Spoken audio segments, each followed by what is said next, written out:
Hello everyone, this is BAWLER, and I have an important and interesting video for you. Subscribe and write what you think about it in the comments. It all began with wedding drones and duct tape. Today Ukraine is using that same innovation to eliminate nuclear-capable bombers deep inside Russian territory. This drone revolution has shocked the world, including US officials who are struggling to grasp what they're witnessing. In just 3 years, Ukraine has gone from having minimal drone capability to becoming the undisputed global leader in drone warfare.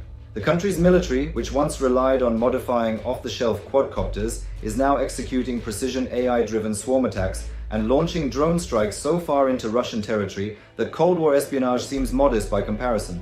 But this isn't just a tale about flying machines. It's the story of how a small, underestimated nation rewrote the playbook of modern warfare, forcing even the world's military superpowers to adapt. This may be the fastest and most dramatic military evolution in modern history, and not even the Pentagon saw it coming. On February 24, 2022, when Russia initiated its full-scale invasion, Ukraine's drone arsenal consisted of around 20 Turkish Bayraktar drones and a few ad hoc volunteer units flying modified consumer drones. But war breeds innovation like little else. Within weeks, Ukrainian volunteers were working out of garages, basements, and abandoned buildings, modifying DJI Mavics, the same drones people use to capture vacation footage, into lethal tools of war. Both military and civilian engineers outfitted these drones with grenades using zip ties and electrical tape, creating slow, guided missiles costing around $2,000 at most. And yet, these makeshift systems were taking out multi-million-dollar Russian tanks. Ukraine had discovered a key vulnerability in Russian armor: the thin plating near the turret, which grants access to the onboard ammunition stores. Even modern tanks like the T-90M trace much of their design to Soviet-era tanks from the 1950s and 60s, leaving those same weak points unaddressed. As a result, no matter how modern the tank, they remained vulnerable. In both warfare and business, success hinges on agility, how fast you can adapt and act. That applies whether you're running a company or commanding troops in the field. And speaking of business tools, today's sponsor, Odoo, is revolutionizing how businesses build and manage websites. With their intuitive platform, users can launch a professional website in minutes, no coding required. From defense analysis blogs to online storefronts, Odoo supports it all. Full creative control, AI-driven tools, and your first app is completely free for life, including hosting and support. Try it using the link in the description. But back to Ukraine's drone evolution. Those early drones had major limitations. They could carry only one grenade, flew slowly, operated at low altitudes, and had a range of just a few miles. Easily shot down, they were restricted to frontline use. Even modern tanks like the T-90M trace much of their design to Soviet-era tanks from the 1950s and 60s, leaving those same weak points unaddressed. As a result, no matter how modern the tank, they remained vulnerable. In both warfare and business, success hinges on agility, how fast you can adapt and act. That applies whether you're running a company or commanding troops in the field. And speaking of business tools, today's sponsor, Odoo, is revolutionizing how businesses build and manage websites. With their intuitive platform, users can launch a professional website in minutes, no coding required. From defense analysis blogs to online storefronts, Odoo supports it all. Full creative control, AI-driven tools, and your first app is completely free for life, including hosting and support. Try it using the link in the description. But back to Ukraine's drone evolution. Those early drones had major limitations. They could carry only one grenade, flew slowly, operated at low altitudes, and had a range of just a few miles. Easily shot down, they were restricted to frontline use. Yet those primitive drones were only the beginning. Enter the FPV, or first-person view, drone era. Originally racing drones, these were equipped with cameras and flown by hobbyists through obstacle courses. Ukraine adapted them for war, adding explosives and creating nimble kamikaze drones capable of weaving through trees, dodging fire, and striking with precision. The mechanism was simple. On impact at sufficient speed, they detonated. Their targets, tanks, armored vehicles, equipment, and personnel. The numbers are staggering. Ukraine produced nearly 600,000 FPV drones in 2023. In 2024, that rose to 1.5 million. For 2025, the goal is 4.5 million, over 12,000 drones every single day. That output now surpasses even Europe's artillery shell shipments to Ukraine. And unlike artillery shells, drones can be redirected, recalled, or guided mid-flight. They're light, portable, and operable via internet, so long as they can connect to cellular networks. These features made them ideal for Ukraine's Operation Spiderweb, a stunning display of planning and execution. Ukrainian intelligence spent 18 months preparing drone strikes on Russia's strategic bomber bases, not near the border, but thousands of miles deep into Russian territory, including Siberia. Using trucks with retractable roofs and disguised containers, drones were smuggled across 5 Russian time zones. Bases like Belaya in Siberia, Olenia in the Arctic Circle, and Diaghilevo and Ivanovo near Moscow were struck. Satellite images later confirmed the destruction of at least a dozen aircraft, possibly over 40, according to Ukrainian sources, all from drones costing around $400 apiece.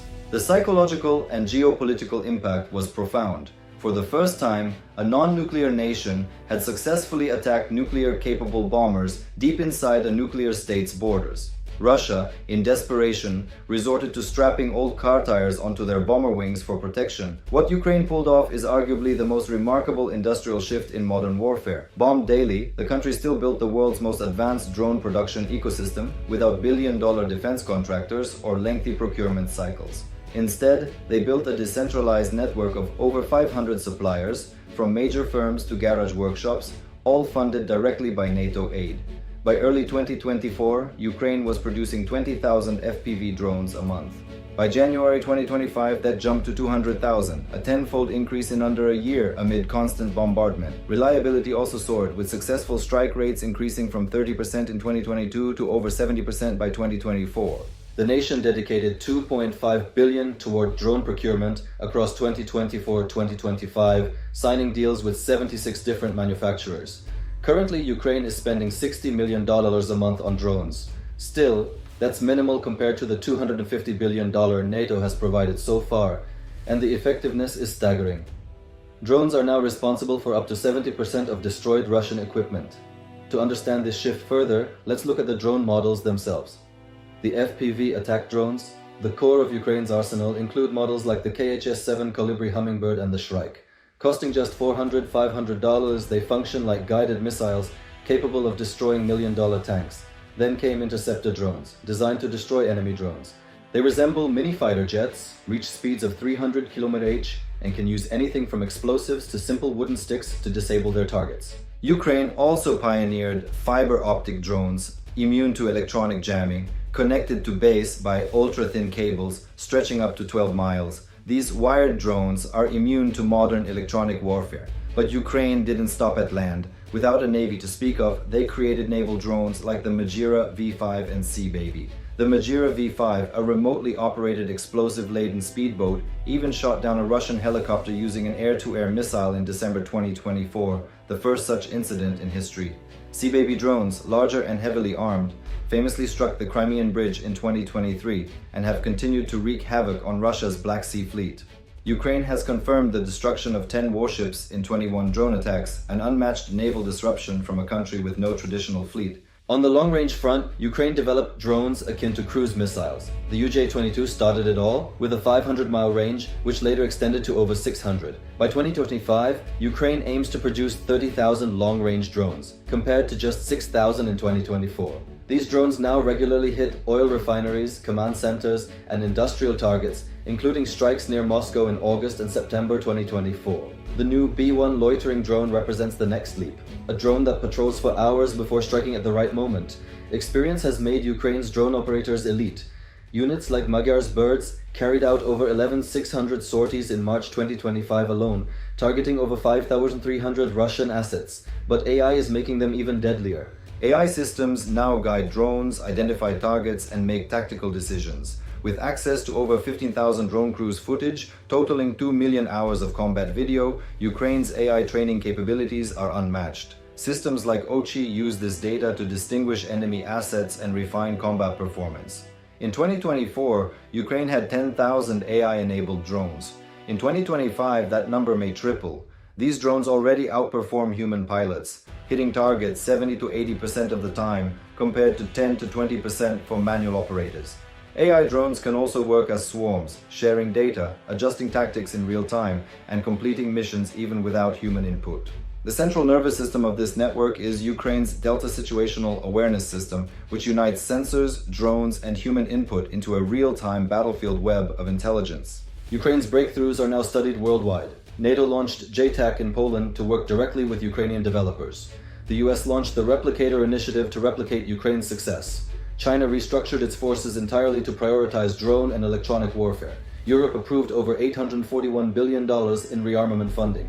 The cost efficiency of drones is rewriting military economics. Ukraine's FPV drones, costing $2,000, destroy tanks worth millions. Swarms eliminate bombers worth hundreds of millions. AI-guided drones cost under six figures and improve with scale. The global military drone market is projected to grow from $14 to $14 billion in 2023 to over $47 billion by 2032. Mini drones and autonomous systems are set to dominate. The key question isn't whether others will follow Ukraine's lead, it's whether they can adapt fast enough to keep pace with Ukraine's transformation. Because from what we've seen so far, that's a challenge few are truly prepared to face.